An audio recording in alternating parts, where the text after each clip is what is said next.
नमस्कार मु ज्योत्स्ना मोर family motivation channel को आपण मानक स्वागत करुच्ची। कली झगड़ा तो प्रत्येक परिवार होता है किंतु बेले बेले किसी सासु बहु कली झगड़ा बहुत बड़ तीव्र रूप नहीं थाए। जीतू बोली जड़े युवक आ जीना बोली जड़े युवती दुई जण परस्पर को बहुत भल पाउथिले। तांको भल पाइबा खबर जाई तांको परिवार रे पहुंची गला। जीतूंकर जड़े केवल माँ ही थिले, तांको परिवार रे आउ केही भी रहु नथिले। तांको माँ एक कथा सुनी कहिले मो पुओ जहा को भल पाउची मु ता सहित ही मैरेज करई देबी। तापरे तांको दुई परिवार एकाठी होई जीतू आउ जीनांकर मैरेज करई देले। बाहाघरर किछि दिन पर्यंत जीतू आउ तांको माँ आउ तांको स्त्री बहुत खुशी आनंदर दिन काटिले। किंतु किछि दिन गला परे तांको सासुंको सहित जीनांकर बिल्कुल भी पड़िला नाही। सासु थिले टिके पुराणा कालिया जुगर आ जीना थिले टिके मॉडर्न जुगर। जीना भाविले मु बहुत पाठ पढ़ी, मु एते पाठ पढ़ी एठी रही समस्तंको काम करिबी आ मो सासु को रोषेई करी खाइबाकू देबी, एसबु मो द्वारा होई परिबो नाही। एहा भाबी जाई जीतू को कहिले देख तुम माँ को ए घर बाहर कर दियो, मु तांको सहित बिल्कुल भी रही पारुनी आ मु तांको सहित रही परिबी नाही। तांको ए घर बाहर कर दियो नचेत मु मो बाप घर को चली जीवी। एक कथा सुनी जीतू कहिले अरे सी होचंती मो माँ, मु तांको केमिति ए घर बाहर कर दे परिबी। ए घर हेउची मो माँ को घर, मु तांको घरु तांको केमिति बाहर कर दे परिबी, मु पारिबी नाही। एक कथा सुनिला परे जीना रागरे जर्जरित होई सीधा तांको बाप घर को चली गले। जाई तांको बापांको पाखरे बसी कहिले बापा मो सासु हेउचंती बहुत दुष्ट, से मते बहुत काम कराउछंती, मते बहुत हैरान करुछंती, मते बिल्कुल भी सेठी रहिबाकू इच्छा हो नाही। बापा आपणकर तो मेडिसिन स्टोर अच्छी, मते किसी पॉइजन दियंतो ना, मु से पॉइजन नहीं मो सासु को दे देला परे सब कहानी शेष हो जिवो। एक कथा सुनी बापा झीर पिठी रे हाथ थापुड़ी देले, कहले नाई रे माँ सेमिति बिल्कुल भी करंती नहीं। बापा किंतु जानिथिले झीर राग विषय रे।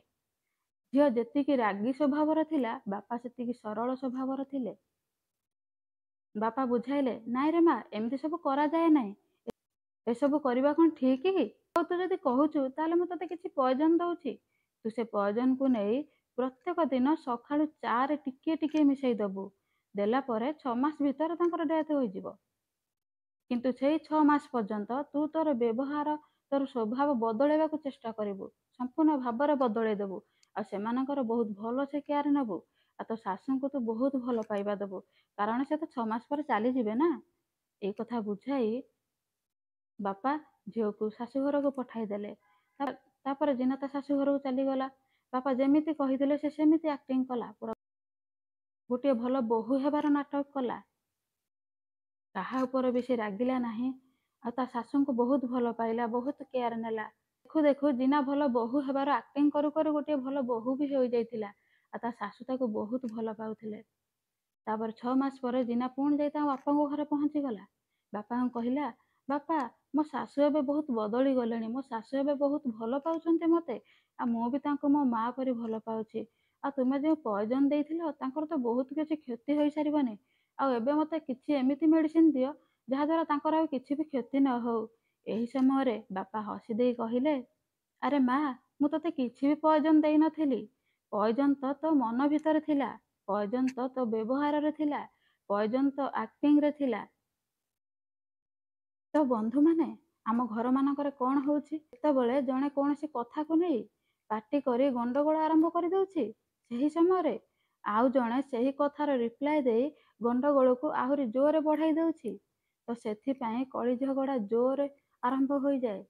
यदि कहा पटु किछि राग रुषा अधिक आसुछि, जदि अन्य जणे तार स्वभाव रे परिवर्तन करदेब, तार व्यवहार रे परिवर्तन करिवो कि से टिके चुप रही जिवो सेही समय पई, ताहले आम परिवार रे बिल्कुल भी कली झगड़ा हेबो नाही आ सासु बोहूंक भितरे बहुत भल पड़िबो। कारण गोटे सासु जेतेबेले ता घर को गोटे बोहू आणंती ना, से गोटे झियो आणंती आ तांको झियो को अन्य कहा घर को बोहू करी पठाई दियंती। जदि गोटे सासु गोटे बोहू को झियो भलिया देखिबो ना, ताहले तांको झियो भी आउ कहा घरे जाई झियो भलिया रहिबो। रखुछि आजि पई एतिकी। ପୁଣି ଦେଖାହେବ ଆଉ ଏକ ନୂଆ ଭିଡ଼ିଓରେ। ଯଦି ଆମ ଭିଡ଼ିଓ ଆପଣମାନଙ୍କୁ ଭଲ ଲାଗୁଛି ତାହେଲେ ଲାଇକ୍, ସେୟାର, କମେଣ୍ଟ କରିବାକୁ ବିଲକୁଲ ବି ଭୁଲିବେ ନାହିଁ।